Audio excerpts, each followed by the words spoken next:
Hello বন্ধুরা, আজকে আপনাদের সবাইকে স্বাগত জানাচ্ছি লস্ট সিরিজের আরেকটা পর্বের ব্রেকডাউন নিয়ে।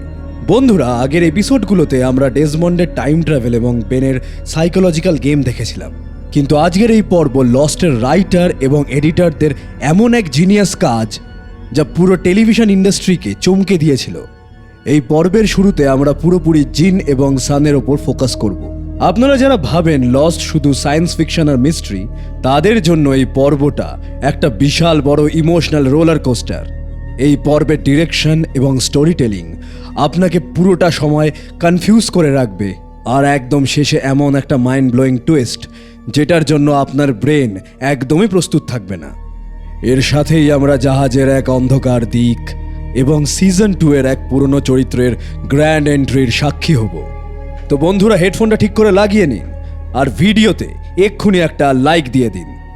আর চলুন শুরু করা যাক লস্টের অন্যতম সেরা ন্যারেটিভ ট্রিকের এন্ডিং এক্সপ্লেনেশন। পর্বের শুরুতেই আমরা দেখতে পাই একটা শ্বাসরুদ্ধকর পরিস্থিতি। আমরা দেখছি সান তার বাড়িতে যন্ত্রণায় কাতরাচ্ছে। তার লেবার পেন শুরু হয়ে গেছে। অ্যাম্বুলেন্স ডাকা হয়েছে। ঠিক একই সাথে স্ক্রিন কাট করে চলে যায় জিনের কাছে। জিন পাগলের মতো ছুটছে। সে একটা খেলনার দোকানে ঢোকে এবং একটা বিশাল বড় পান্ডা খেলনা কেনার জন্য তাড়াহুড়ো করে। তার মুখ দেখে মনে হচ্ছে তার কাছে একদম সময় নেই। বন্ধুরা, এই দৃশ্যটা দেখে একজন সাধারণ দর্শক হিসেবে আপনার কি মনে হবে? আপনার মনে হবে সান আর জিন দুজনেই ওশানিক 6 এর মেম্বার হিসেবে দ্বীপ থেকে উদ্ধার পেয়েছে। সানের বাচ্চা হচ্ছে আর জিন তার বাচ্চার জন্য খেলনা কিনতে গিয়ে ট্রাফিকে আটকে পড়েছে এবং পাগলের মতো হাসপাতালে পৌঁছানোর চেষ্টা করছে, তাই তো? লস্টের এডিটররা এখানে এমন চমৎকারভাবে প্যারালাল কাটিং করেছেন যে আমরা দর্শকদের সাবকনশিয়াস মাইন্ড বা অবচেতন মন পুরোপুরি বিশ্বাস করে নেয় যে এই দুটো ঘটনাই ভবিষ্যতের এবং একই সময় ঘটছে। কিন্তু আসল সত্যিটা কি, সেটা আমি ভিডিওর শেষে রিভিল করব। Just hold on to your seats. এর পরের সিনে আমরা ফিরে যাই দ্বীপে, আসল টাইম লাইনে। সান এখন প্রেগনেন্ট। সে জানতে পেরেছে যে মালবাহী জাহাজের লোকেরা তাদের উদ্ধার করতে আসেনি, তারা বেনকে খুঁজতে এসেছে। সানের মনে এখন ভয় ঢুকে গেছে। সে সিদ্ধান্ত নেয় যে সে জিনের সাথে জ্যাকের ক্যাম্প ছেড়ে লকের ক্যাম্পে চলে যাবে, কারণ সে জ্যাক বা জুলিয়েট কাউকেই বিশ্বাস করছে না। জুলিয়েট সানকে আটকানোর আপ্রাণ চেষ্টা করে। জুলিয়েট জানে দ্বীপে কোনো প্রেগনেন্ট মহিলা বাঁচতে পারে না। জুলিয়েট চায় সান যাতে জ্যাকের ক্যাম্পেই থাকে এবং জাহাজ করে দ্বীপ থেকে পালাতে পারে, কিন্তু সান কোনো কথাই শুনতে রাজি নয়। এরপরে আমরা দেখতে পাই সান যখন জিনকে নিয়ে ক্যাম্প ছাড়তে যাচ্ছে, তখন জুলিয়েট তাদের রাস্তা আটকায়। জুলিয়েট এমন একটা কাজ করে যা দর্শকদের জাস্ট চমকে দেয়। জুলিয়েট সোজা জিনের চোখের দিকে তাকিয়ে বলে, জিন, সানকে এই দ্বীপে থাকতে দিও না, ও প্রেগনেন্ট, আর এই দ্বীপে প্রেগনেন্ট মহিলারা মারা যায়। জিন আশ্বাস দিয়ে বলে, আমি ওকে প্রোটেক্ট করব। কিন্তু জুলিয়েট তারপরে একটা সত্য সবার সামনে নিয়ে আসে। সে বলে, জিন, সান ভেবেছিল ও হয়তো তোমার বাচ্চাকে পেটে ধারণ করছে না। ও ভেবেছিল এই বাচ্চাটা হয়তো অন্য কারো, কারণ বিয়ের পর সানের আরেকজনের সাথে অ্যাফেয়ার ছিল। এইটা শুনে জিন পুরো স্তব্ধ হয়ে যায়। তার পৃথিবী যেন মুহূর্তের মধ্যে থমকে যায়। সান কাঁদতে শুরু করে। জুলিয়েট সানের জীবন বাঁচানোর জন্য সানের সবচেয়ে বড় গোপন সত্যিটা জিনের সামনে ফাঁস করে দেয়। বন্ধুরা, এই দৃশ্যটা নিয়ে আপনাদের কি মতামত? জুলিয়েট কি ঠিক কাজ করলো? একদিকে সে সানের সংসার ভেঙে দিল, কিন্তু অন্যদিকে সে তো সানের জীবন বাঁচানোর জন্য এটা করলো। আপনারা জুলিয়েটের জায়গায় থাকলে কি করতেন? আমাকে অবশ্যই কমেন্ট করে জানাবেন। এবার চলুন আবার গল্পে ফেরা যাক। এরপরে আমরা দেখতে পাই জিন কিছুক্ষণ চুপ থেকে রাগে ফুঁসতে ফুঁসতে জঙ্গলের ভেতর চলে যায়। কিন্তু গল্পের পরবর্তী পর্যায়ে আমরা দেখি যে একজন সত্যিকারের ম্যাচিওর স্বামীর মতো জিন সানকে ক্ষমা করে দেয়। জিন বুঝতে পারে যে তাদের পুরনো জীবনে সেও অনেক ভুল করেছিল। এই ক্ষমা করার দৃশ্যটা জিনের ক্যারেক্টার আর্ককে এক অন্য উচ্চতায় নিয়ে যায়। এর পরের সিনে আমরা অন্য দিকটা দেখতে পাই, যেখানে মালবাহী জাহাজ কাহানাতে সাইদ এবং ডেসমন্ডের ইনভেস্টিগেশন চলছে। তারা দেখা করতে যায় জাহাজের ক্যাপ্টেন গল্টের সাথে। ক্যাপ্টেন গল্ট তাদের সামনে একটা বিশাল হিডেন ডিটেল রিভিল করে। সে বলে, তোমরা যেটাকে উদ্ধারকারী জাহাজ ভাবছো সেটা আসলে চার্লস উইডমোরের জাহাজ। আর চার্লস উইডমোর ওশেনিক 815-এর ফেক বা ভুয়ো ধ্বংসাবশেষ সমুদ্রের নিচে রেখেছিল। সাইদ অবাক হয়ে গিয়ে জিজ্ঞেস করে, একজন মানুষের এত টাকা বা ক্ষমতা কিভাবে থাকতে পারে যে সে আস্ত একটা প্লেন ক্র্যাশকে ফেক করবে? গল্ট হাসে। সে বোঝায় যে উইডমোরের ক্ষমতা অকল্পনীয়। এর পরের সিনে আমরা দেখতে পারি যে জাহাজের পরিবেশটা মোটেও স্বাভাবিক নয়। ডেসমন্ডের মতো জাহাজের অন্যান্য ক্রু মেম্বাররাও কেভিন ফিভার বা মানসিক ভারসাম্যহীনতায় ভুগছে। আমরা দেখি রেজিনা নামের একজন মহিলা ক্রু মেম্বার যে নিজেকে ভারী চেন দিয়ে বেঁধে সোজা সমুদ্রের জলে ঝাঁপ দেয়। হ্যাঁ, সে সুইসাইড করে। আর সবচেয়ে আশ্চর্যের বিষয় হলো জাহাজের ক্যাপ্টেন বা অন্যান্য লোকেরা তাকে বাঁচানোর কোনো চেষ্টাই করে না। তারা বলে, জলে নামলে আমরাও মারা যাব। জাহাজের এই ভৌতিক এবং ডার্ক পরিবেশ এটা প্রমাণ করে যে দ্বীপের আশেপাশের ইলেকট্রোম্যাগনেটিক ফিল্ড মানুষের ব্রেনের ওপর কতটা ভয়ঙ্কর প্রভাব ফেলেছে। এর পরের সিনে আমরা দেখতে পাই সাইদ এবং ডেসমন্ড বুঝতে পারে যে এই জাহাজে বেনের একজন স্পাই বা গুপ্তচর লুকিয়ে আছে। তারা ক্যাপ্টেনের ঘর থেকে একটা লিস্ট চুরি করে যেখানে জাহাজের ক্রুদের নাম লেখা আছে। তারা খেয়াল করে কেভিন জনসন নামের একজন ক্রু মেম্বার আছে যার ব্যাকগ্রাউন্ড একদম ফেক। সাইদ যখন জাহাজের একটি সরু করিডোর দিয়ে হাঁটছে তখন সে দেখে একজন ডেক হ্যান্ড বা কর্মী মেঝে পরিষ্কার করছে। এরপরে আমরা দেখি যে ক্যামেরা লোকটির মুখের দিকে ঘোরে এবং সাইদের চোখ বড় বড় হয়ে যায়। লোকটি যখন মুখ তুলে তাকায় সে আর কেউ নয়, মাইকেল ডসন। হ্যাঁ বন্ধুরা, সিজন 2 এর শেষে যে মাইকেল নিজের ছেলে ওয়াল্টকে নিয়ে একটা নৌকায় করে দ্বীপ থেকে পালিয়েছিল, সেই মাইকেল এখন চার্লস উইডমোরের জাহাজে কেভিন জনসন নাম নিয়ে কাজ করছে। সাইদ তাকে দেখা মাত্রই দেওয়ালের সাথে চেপে ধরে। মাইক হলো বেনের সেই স্পাই যাকে বেন জাহাজের মধ্যে প্ল্যান্ট করেছে উইডমোরের লোকেদের মারার জন্য।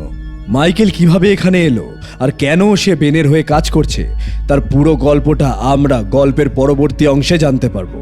এরপরে যা আমরা দেখতে পাই সেটা পুরো পৃথিবীর দর্শকদের বাক রুদ্ধ করে দিয়েছিল। আমি আপনাদের আগেই বলেছিলাম না, এই পর্বের এডিটিং আপনাদের সাথে মাইন্ড গেম খেলবে। চলুন দেখা যাক যে গল্পের এর পরের সিনে কি হচ্ছে। আমরা আবার ফিরে যাই সেই শুরুতে।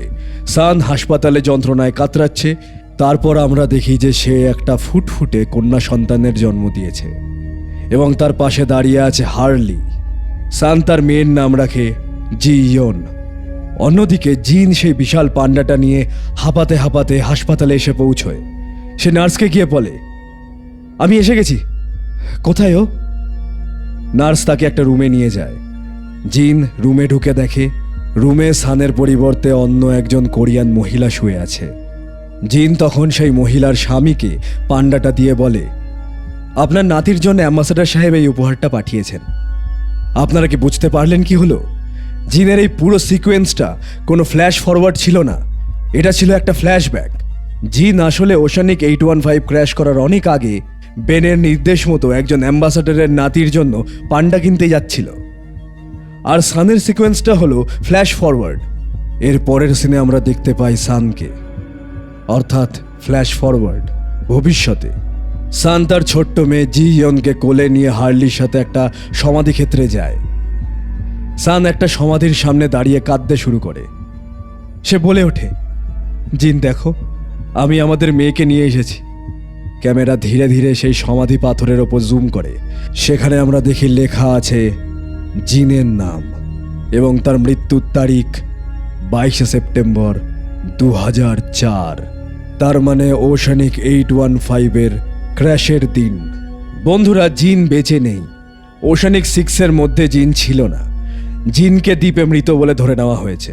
লস্টের রাইটাররা আমাদের ব্রেন ওয়াশ করে বিশ্বাস করিয়েছিল যে জিন আর সান দুজনেই বেঁচে ফিরেছে এবং জিন হাসপাতালে সানের কাছে ছুটছে। কিন্তু এই মুহূর্তটা আমাদের হৃদয়টা ভেঙে চুরমার করে দিল। বন্ধুরা, কিছুক্ষণ আগে আমরা দেখতে পারলাম মালবাহী জাহাজে মাইকেল ডসনের এন্ট্রি। সিজন 2 এর শেষে যে লোকটা নিজের ছেলেকে নিয়ে দ্বীপ থেকে পালিয়েছিল সে উইডমোরের জাহাজে কি করছে? গল্পের পরের অংশটা একটা ইমোশনাল এবং ডার্ক মোড় নিতে চলেছে। আমরা জানতে পারবো মাইকেল কিভাবে নিউ ইয়র্কে ফিরে গিয়েছিল, কিভাবে সে তার পাপের প্রায়শ্চিত্ত করার চেষ্টা করেছিল এবং কেন দ্বীপ তাকে কিছুতেই মরতে দিচ্ছে না। এবং এই পর্বের শেষে থাকবে একটা মাইন্ড ব্লোয়িং টুইস্ট যা দ্বীপের পুরো সমীকরণটাকে বদলে দেবে। তাহলে চলুন গল্পে আবার ফেরা যাক। এই সিন শুরু হয় ফ্ল্যাশব্যাকে, নিউ ইয়র্ক শহর। সময়টা দ্বীপ থেকে মাইকেল আর ওয়াল্টের পালিয়ে যাওয়ার কিছুদিন পর। মাইকেল এখন নিউ ইয়র্কে ফিরে এসেছে, কিন্তু তার জীবনটা একটা নরকে পরিণত হয়েছে। মাইকেল তার ছেলে ওয়াল্টকে দ্বীপের সত্যিটা, মানে আনা লুসিয়া এবং লিবিকে খুন করার সত্যিটা বলে দিয়েছিল। আর এটা শোনার পর ওয়াল্ট তার বাবার সাথে সমস্ত সম্পর্ক ছিন্ন করে দেয়। সে তার ঠাকুমার সাথে থাকতে শুরু করে এবং মাইকেলের সাথে দেখাও করে না। মাইকেল এই অপরাধ বোধ বা গিল্ট সহ্য করতে না পেরে আত্মহত্যার পথ বেছে নেয়।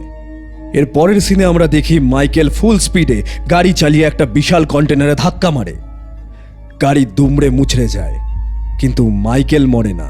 সে আশ্চর্যজনকভাবে সামান্য কিছু চোট নিয়ে বেঁচে যায়। এর কিছুদিন পর মাইকেল একটা বন্দুক কেনে। সে তার অ্যাপার্টমেন্টে বসে বন্দুকটা নিজের মাথায় ঠেকায়। সে ট্রিগার টানতে যাবে, আর ঠিক তখন দরজায় একটা নকের শব্দ শোনা যায়। দরজায় কেউ নক করে না, কিন্তু টিভিতে হঠাৎ করে খবর চলতে শুরু করে। এবার মাইকেল ট্রিগার টানে, ক্লিক, কিন্তু গুলি বের হয় না। সে বারবার ট্রিগার টানে, কিন্তু বন্দুক জ্যাম হয়ে যায়। ঠিক তখনই টিভিতে দেখা যায় ওশানিক 815-এর ফেক ধ্বংসাবশেষ উদ্ধারের খবর। আর সেই মুহূর্তে মাইকেলের পেছন থেকে একটা পরিচিত গলার আওয়াজ ভেসে আসে, আমি তোমার জায়গায় থাকলে ওটা করতাম না। মাইকেল পেছনে ফিরে তাকায় এবং দেখে টম ফ্রেন্ডলি। হ্যাঁ বন্ধুরা, দি আদার্সের সেই নকল দাড়িওয়ালা লোকটা টম। বন্ধুরা একবার ভেবে দেখুন, টম নিউ ইয়র্কে কি করছে। এর মানে বেন লিনাসের লোকেরা পুরো পৃথিবী জুড়ে ছড়িয়ে আছে। টম মাইকেলকে বলে, তুমি নিজেকে মারতে পারবে না মাইকেল, কারণ island won't let you die. দ্বীপের এখনো তোমাকে দরকার। এর পরের সিনে আমরা দেখতে পাই টম মাইকেলকে একটা বিলাসবহুল পেন্ট হাউসে নিয়ে যায়। সেখানে টম মাইকেলকে চার্লস উইডমোরের আসল সত্যিটা জানায়। টম প্রমাণ করে দেয় যে ওশানিক 815-এর ফেক ক্র্যাশটা চার্লস উইডমোর সাজিয়েছে। টম বলে, উইডমোর দ্বীপটাকে দখল করতে চায়। সে একটা মালবাহী জাহাজ পাঠিয়েছে। ওই জাহাজের লোকেরা তোমার বন্ধুদের, মানে দ্বীপের সবাইকে মেরে ফেলবে। মাইকেল প্রথমে বিশ্বাস করতে চায় না, কিন্তু টম মাইকেলের ইমোশন নিয়ে খেলে। টম বলে, তুমি তো তোমার বন্ধুদের ধোঁকা দিয়েছিলে, এবার তোমার কাছে সুযোগ এসেছে তাদের বাঁচানোর, তোমার পাপের প্রায়শ্চিত্ত করার। কেভিন জনসন নাম নিয়ে উইডমোরের জাহাজে ওঠো আর ওই জাহাজটাকে ধ্বংস করে দাও। বন্ধুরা, মাইকেলের চরিত্রটা এখানে কতটা ট্র্যাজিক, তাই না? যে মানুষটা শুধু নিজের ছেলেকে বাঁচাতে গিয়ে খুনি হয়ে গিয়েছিল, আজ সে নিজের বন্ধুদের বাঁচাতে আরেকটা সুইসাইড মিশনে যাচ্ছে। আপনারা মাইকেলের জায়গায় থাকলে কি করতেন? আমাকে প্লিজ কমেন্টে জানান। মাইকেল কেভিন জনসন ছদ্মনাম নিয়ে ফিজিতে চার্লস উইডমোরের মালবাহী জাহাজ কাহানাতে একজন ডেক হ্যান্ড হিসেবে যোগ দেয়। ওখানে সে জাহাজের অন্ধকার উদ্দেশ্যগুলো জানতে পারে। মার্টিন কিমি নামের এক ভয়ঙ্কর মার্সেনারি বা ভাড়াটে খুনি ওই জাহাজে আছে। মাইকেল বুঝতে পারে টম সত্যি বলছিল। মাইকেলকে টম একটা বোমা দিয়েছিল। জাহাজ যখন দ্বীপের কাছাকাছি পৌঁছয়, মাইকেল ইঞ্জিন রুমে গিয়ে সেই বোমার টাইমার সেট করে। আমরা বুঝতে পারি যে ও জাহাজটাকে উড়িয়ে দিতে চায়।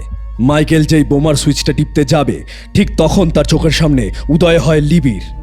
হ্যাঁ, লিবি, যাকে মাইকেল দ্বীপে গুলি করে মেরেছিল। লিবির ভূত মাইকেলের দিকে তাকিয়ে বলে, মাইকেল, এটা করো না। মাইকেল ভয়ে শিউরে ওঠে। সে বোমার সুইচ টেপে, কিন্তু বোমাটা ফাটে না। বোমার ভেতর থেকে একটা ছোট্ট কাগজের চিরকুট বেরিয়ে আসে। সেখানে লেখা, নট ইয়েট, এখন নয়। তারপরেই আমরা দেখতে পাই যে মাইকেলের কাছে একটা স্যাটেলাইট কল আসে। ফোনটা করেছে স্বয়ং বেন লিনাস। বেন বলে, আমি ওই বোমার মেকানিজম বদলে দিয়েছি। ওই জাহাজে অনেক নির্দোষ লোক আছে, তাদের মারা উচিত হবে না। তোমার কাজ জাহাজ ওড়ানো নয়, তোমার কাজ হলো জাহাজের ইঞ্জিন এবং কমিউনিকেশন সিস্টেম নষ্ট করে দেওয়া, যাতে ওরা আমার দ্বীপে পৌঁছতে না পারে। এর পরের সিনে আমরা ফিরে আসি বর্তমান সময়ে। জাহাজের সেই করিডোরে সাইদ এতক্ষণ ধরে মাইকেলের মুখে এই পুরো কাহিনীটা শুনল। মাইকেল সাইদকে বলে, আমি জানি আমি ভুল করেছি, কিন্তু আমি এখানে তোমাদের সবাইকে বাঁচানোর জন্যই এসেছি। আমি বেন লিনাসের হয়ে কাজ করছি ঠিকই, কিন্তু আমি তোমাদেরই লোক। বন্ধুরা, সাইদ তো নিজেও একজন গুপ্ত ঘাতক হিসেবে বেনের হয়ে কাজ করবে ভবিষ্যতে, যেটা আমরা আগের পর্বে দেখেছি। তাহলে সাইদের তো মাইকেলকে বোঝা উচিত, তাই না? কিন্তু না, সাইদ মাইকেলের কথা শুনে জাস্ট ঘেন্নায় মুখ ফিরিয়ে নেয়। সাইদ আনা লুসিয়া এবং লিবির খুনকে কিছুতেই মেনে নিতে পারে না। সাইদ মাইকেলের কলার ধরে তাকে সোজা টেনে নিয়ে যায় ক্যাপ্টেন গল্টের কাছে। সাইদ গল্টকে বলে, ক্যাপ্টেন, আপনি জানতে চেয়েছিলেন না আপনার জাহাজের সাবোটাজ কে করেছে? এই যে এই লোকটা করেছে। এর আসল নাম হলো মাইকেল ডসন, আর এ হলো বেন লিনাসের স্পাই। মাইকেল হতবাক হয়ে সাইদের দিকে তাকিয়ে থাকে। সাইদ মাইকেলকে শত্রুদের হাতে তুলে দিল। এই দৃশ্যটা সাইদ এবং মাইকেলের সম্পর্কের কফিনে শেষ পেরেক পুঁতে দেয়। এর পরের সিনে আমরা ফেরত আসি দ্বীপের আসল টাইম লাইনে। ব্যারাকে বেন লিনাস বুঝতে পারে যে জাহাজের মার্সেনারিরা মার্টিন কিমি এবং তার দল দ্বীপে ল্যান্ড করেছে এবং তারা যে কোনো সময় ব্যারাক অ্যাটাক করবে। বেন তার পালিতা মেয়ে অ্যালেক্সকে বাঁচাতে চায়। সে অ্যালেক্সকে তার আসল মা ড্যানিয়েল রুসো এবং তার প্রেমিকা কার্লের সাথে দ্য টেম্পলের দিকে পাঠিয়ে দেয়। বেন বলে, টেম্পল হলো দ্বীপের সবচেয়ে সুরক্ষিত জায়গা, তোমরা ওখানে গেলে ওরা তোমাদের ছুঁতেও পারবে না। এর পরের সিনে আমরা দেখতে পাই ওরা তিনজন জঙ্গলের ভেতর দিয়ে টেম্পলের দিকে এগোচ্ছে। পরিবেশটা খুব শান্ত। কার্ল আর অ্যালেক্স হাত ধরে আছে, রুসো সামনে হাঁটছে। সবকিছু খুব নর্মাল মনে হচ্ছে, কিন্তু হঠাৎ জঙ্গল ভেদ করে একটা স্নাইপারের গুলি ছুটে আসে। বুম! কার্লের বুকে গুলি লাগে। সে কিছু বোঝার আগেই মাটিতে লুটিয়ে পড়ে। অ্যালেক্স ভয় চিৎকার করে ওঠে। রুসো চিৎকার করে বলে, লুকিয়ে পড়ো অ্যালেক্স। রুসো কার্লকে দেখার জন্য একটু মাথা ওঠাতেই জঙ্গল থেকে আরেকটা গুলি ছুটে আসে। গুলিটা সোজা গিয়ে লাগে রুসোর পেটে। রুসো ছিটকে মাটিতে পড়ে যায়। 16 বছর ধরে যে মহিলাটা এই ভয়ঙ্কর দ্বীপে একা টিকে ছিল, আজ সে তার মেয়ের সামনে গুলিবিদ্ধ হয়ে মৃত্যুর কোলে ঢলে পড়ল। অ্যালেক্স কাঁদতে কাঁদতে হাত তুলে দাঁড়িয়ে পড়ে এবং জঙ্গল লক্ষ্য করে চিৎকার করে বলে, গুলি করো না, আমি বেন লিনাসের মেয়ে। ওহ মাই গড গাইস, কি একটা এন্ডিং! এক ধাক্কায় দুটো মেন ক্যারেক্টারকে এভাবে শেষ করে দেওয়া। লস্টের রাইটাররা প্রমাণ করে দিল যে এই সিজনে কেউ সুরক্ষিত নয়। চলুন এবার এই পর্বের মাস্টারপিস থিওরিগুলো নিয়ে একটু ব্রেকডাউন করা যাক। প্রথম থিওরি, চার্লস উইডমোরের fake crash. Captain Gault confirm করলো যে উইডমোর নিজেই ফেক প্লেন ক্র্যাশ সাজিয়েছিল। উইডমোর জানে যে দ্বীপের অস্তিত্ব আছে, কিন্তু সে চায় না পৃথিবীর আর কেউ সে দ্বীপের খোঁজ পাক। সে 324 জন যাত্রীর ভুয়ো মৃতদেহ বানিয়ে সমুদ্রের নিচে রেখেছিল। এই লেভেলের কনস্পিরেসি প্রমাণ করে যে উইডমোর হলো লস্টের অন্যতম শ্রেষ্ঠ এবং পাওয়ারফুল ভিলেন। পরের থিওরি যেটা নিয়ে আমরা নাড়াঘাটা করব সেটা হলো মাইকেলের প্রায়শ্চিত্ত। মাইকেল কেন বেনের হয়ে কাজ করছে? মাইকেল তো তার ছেলে ওয়াল্টের জন্য আনা লুসিয়া এবং লিবিকে খুন করেছিল, কিন্তু দ্বীপ থেকে ফিরে যাওয়ার পর ওয়াল্ট যখন মাইকেলের খুনের কথা জানতে পারে, তখন সে মাইকেলকে ছেড়ে চলে যায়। মাইকেল অপরাধ বোধে ভুগতে থাকে। সে নিজের জীবন শেষ করতে চায়, কিন্তু দ্বীপ তাকে মরতে দেয় না। শেষমেশ বেন মাইকেলকে খুঁজে বের করে এবং বলে, তুমি যদি তোমার বন্ধুকে বাঁচাতে চাও তবে উইডমোরের জাহাজে স্পাই হিসেবে কাজ করো। মাইকেলের এই ফিরে আসাটা আসলে তার পাপের প্রায়শ্চিত্ত। পরের থিওরি, সানের মিথ্যাচার এবং ওশানিক 6। জিনের সমাধি পাথরে মৃত্যুর তারিখ লেখা ছিল ক্র্যাশের দিন 22 সেপ্টেম্বর 2004, কিন্তু আমরা তো জানি জিন দ্বীপে 100 দিনের বেশি বেঁচে ছিল। তাহলে এই ডেটটা কেন? এর কারণ হলো ওই ওশানিক 6-এর কভার আপ। সান, জ্যাক এবং বাকিরা মিলে সারা পৃথিবীকে মিথ্যা বলেছে যে ক্র্যাশের দিনই বাকি সবাই মারা গিয়েছিল। সানের কাছে এটা সবচেয়ে বড় শাস্তি যে তাকে নিজের স্বামীর মৃত্যু নিয়েও পুরো পৃথিবীর কাছে মিথ্যে বলে যেতে হচ্ছে। এর পরের থিওরি যেটা নিয়ে আমরা কথা বলবো সেটা হলো দ্বীপ কেন মাইকেলকে মরতে দিচ্ছে না। টম মাইকেলকে বলেছিল যে দ্বীপ তাকে মরতে দেবে না। এর মানে কি? লস্টের মিথোলজিতে দ্বীপের একটা নিজস্ব কনসাসনেস বা চেতনা আছে। দ্বীপের নিজস্ব একটা ভাগ্য বা নিয়তি আছে। জেকব যাদের এই দ্বীপে নিয়ে এসেছে তাদের প্রত্যেকের একটা নির্দিষ্ট পারপাস বা কাজ আছে। যতক্ষণ না সেই কাজটা শেষ হচ্ছে, পৃথিবীর কোনো অস্ত্র তাদের মারতে পারবে না। মাইকেলের কাজ হলো জাহাজের লোকগুলোর হাত থেকে দ্বীপকে বাঁচানো, আর এটাই হলো ওর নিয়তি। এর পরের থিওরি হলো রুসোর ট্র্যাজিক মৃত্যু। ড্যানিয়েল রুসো, যে সিজন 1 থেকে আমাদের সাথে ছিল, যে 16 বছর ধরে জঙ্গলে একা স্মোক মনস্টার আর আদার্সদের হাত থেকে বেঁচে ফিরেছে, সে জাস্ট একটা স্নাইপারের গুলিতে মারা গেল। বন্ধুরা, এটাই লস্টের রিয়ালিটি। এখানে ডেথ কোনো হিরোইক ব্যাপার নয়, ডেথ খুব সাডেন এবং ব্রুটাল। তবে রুসোর মৃত্যুটা একটা পোয়েটিক জাস্টিস। সে মৃত্যুর আগে অন্তত কয়েক ঘন্টার জন্য নিজের মেয়ে অ্যালেক্সকে ফিরে পেয়েছিল। এর পরের থিওরি যেটা নিয়ে আমরা আলোচনা করব সেটা হলো মার্টিন কিমি এবং রুলস অফ ওয়ার। এই যে স্নাইপার ফায়ারটা হলো, এটা কে করলো? এটা হলো মার্টিন কিমি এবং তার দল। চার্লস উইডমোর এমন একদল প্রফেশনাল কিলার পাঠিয়েছে যাদের কাছে ইমোশন নেই। ওরা অ্যালেক্সকে ব্যবহার করে বেন লিনাসকে ব্ল্যাকমেল করতে চায়। বেনের কাছে এখন দুটো অপশন, হয় দ্বীপ নয়তো তার মেয়ে। এই পর্বটা আমাদের দেখালো যে পাপের বোঝা নিয়ে বেঁচে থাকাটা কতটা কষ্টকর, আর দ্বীপের নিয়তি কতটা নিষ্ঠুর হতে পারে। আজকের এই ফুল ব্রেকডাউন আপনাদের কেমন লাগলো? আমি চেষ্টা করেছি মাইকেলের ইমোশন এবং এই অ্যাম্বুশের হররটাকে আপনাদের সামনে জীবন্ত করে তোলার। আপনাদের কাছে এই পর্বের কোন সিনটা সবচেয়ে শকিং লেগেছে? মাইকেলের সুইসাইড অ্যাটেম্পট, নাকি রুসো এবং কার্লের মৃত্যু, নাকি আপনাদের অবাক করেছে সানের পরিণতি? কমেন্ট বক্সে আপনাদের মতামতটা এক্ষুনি লিখে ফেলুন। আর ভিডিওটা ভালো লেগে থাকলে অবশ্যই লাইক করবেন আর আপনাদের বন্ধুদের সাথে শেয়ার করবেন। আর চ্যানেলে নতুন থাকলে সাবস্ক্রাইব করে বেল আইকনটা প্রেস করতে একদম ভুলবেন না, কারণ এই অ্যাম্বুশের পর বেন লিনাস কি ভয়ঙ্কর প্রতিশোধ নিতে চলেছে সেটা আমরা জানবো লস্টের পরবর্তী পর্বে। সবাই ভালো থাকবেন, সুস্থ থাকবেন, আর মনে রাখবেন, we have to go back. Good bye.